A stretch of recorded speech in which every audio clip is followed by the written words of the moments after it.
Salut à tous et bienvenue dans cette nouvelle vidéo où je vais vous montrer comment faire un effet de dédoublement avec un effet de transparence. Donc voici l'effet en question, on peut le voir. Mon hélico, enfin mon avion se dédouble et disparaît au bout de certain temps avec un effet de transparence. Donc pour ceci, comment j'ai fait? Eh bien, j'ai pris deux éléments, un élément actif que je vais pouvoir manipuler donc avec le mouvement 8 directions, donc assez simple, et ensuite un autre élément actif identique mais qui pour le coup sera statique. Donc voilà mon tableau de programmation. Donc j'ai fait ça en 4 lignes. Donc je vais vous montrer comment j'ai fait. Donc comme d'hab, je laisse mon programme pour pas trop m'embrouiller. Je vais vous montrer juste en dessous comment j'ai fait. Donc pour la première ligne, ce sera toujours, et je vais demander à ce que toujours l'effet de semi-transparence soit égal à ma valeur modifiable A de mon élément actif 2. Donc comment j'ai fait? Hop, je clique, nouvelle condition, je vais sur spécial, je clique dessus, je mets toujours. Donc ensuite je vais sous l'élément actif 2, je fais clic droit, effet, fixer coefficient semi-transparence, et je viens récupérer la valeur modifiable A de mon élément actif 2. Récupérer la valeur modifiable A. Donc voilà pour la première ligne. Ensuite, deuxième ligne, je vais demander au programme à ce que toutes les 10 millisecondes, il me crée mon élément statique sur mon élément en mouvement, donc sur mon personnage. Donc voilà, c'est ce qu'il fait toutes les 10 millisecondes. En fait, il me crée un personnage. Donc forcément, si je ne bouge pas, ça va le créer par-dessus. Donc rien ne se passe. Mais si je bouge, là, on peut le voir. Hop. En fait, toutes les 10 millisecondes, ça va me créer l'élément statique. Donc voilà pour la deuxième ligne de commande. Quand j'ai fait nouvelle condition, je vais sur le timer, clic droit, toutes les 10 millisecondes. Je vais ici donc création de nouveaux objets. Clic droit, créer un objet, je sélectionne mon élément actif 2, je vais le créer sur mon élément actif. Donc voilà pour ma deuxième ligne de commande.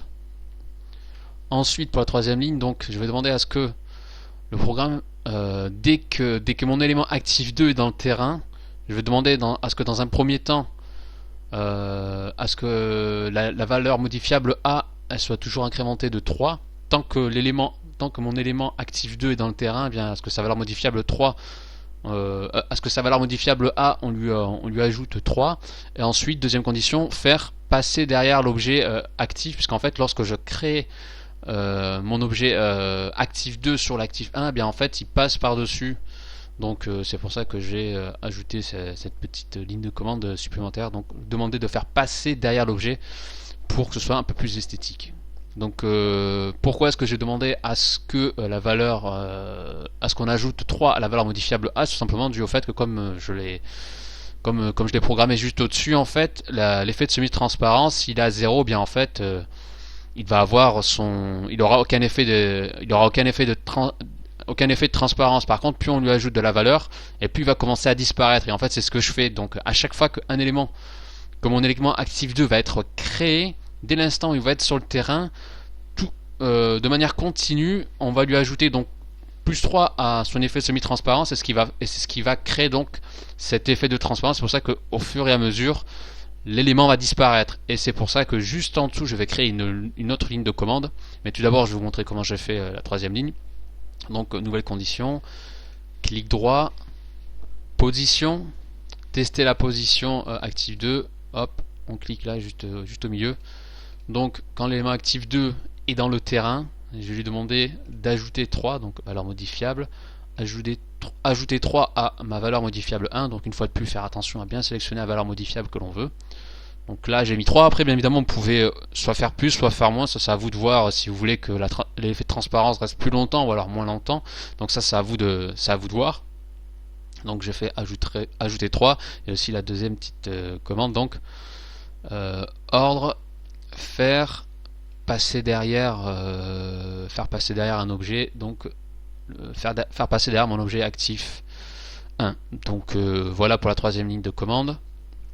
Et ensuite, donc comme je vous l'ai dit, donc j'ajoute 3 à ma valeur modifiable A, et en fait une fois que ça atteint 100, donc en gros ça va totalement disparaître. Dès l'instant où ça disparaît, donc dès l'instant où la valeur modifiable A atteint 100, enfin dès que c'est supérieur à 100, je vais lui demander donc au programme de détruire active2. Ainsi, comme on peut le voir, juste ici, en nombre au niveau des objets en fait, pour éviter qu'il y en ait trop à l'écran, j'ajoute ça, et surtout c'est pour optimiser mon programme. Comme ça, dès l'instant où c'est transparent, eh bien hop, ça me détruit l'objet, et ainsi ça fluidifie mon programme, puisque plus il y a d'éléments dans le programme en cours de jeu, et plus il y aura beaucoup de calculs à faire pour le programme. Donc pour essayer de le fluidifier, donc j'ai optimisé en ajoutant cette petite ligne de commande. Donc on peut le voir, 9 10 9 10, donc automatiquement en fait, dès qu'en gros ma valeur modifiable a atteint 100, c'est là où mon élément actif 2 est détruit. Et c'est ce qui va créer donc cet effet de transparence. Donc comment j'ai fait pour ma quatrième ligne?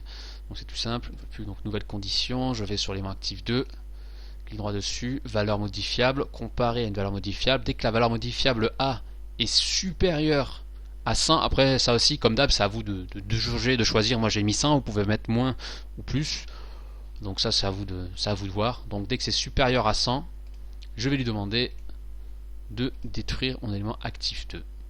Et donc voilà pour cet effet que je trouve assez sympa et classe à faire. Donc j'espère que cela vous aura plu, et n'hésitez pas si vous avez des questions, et je vous dis à la prochaine.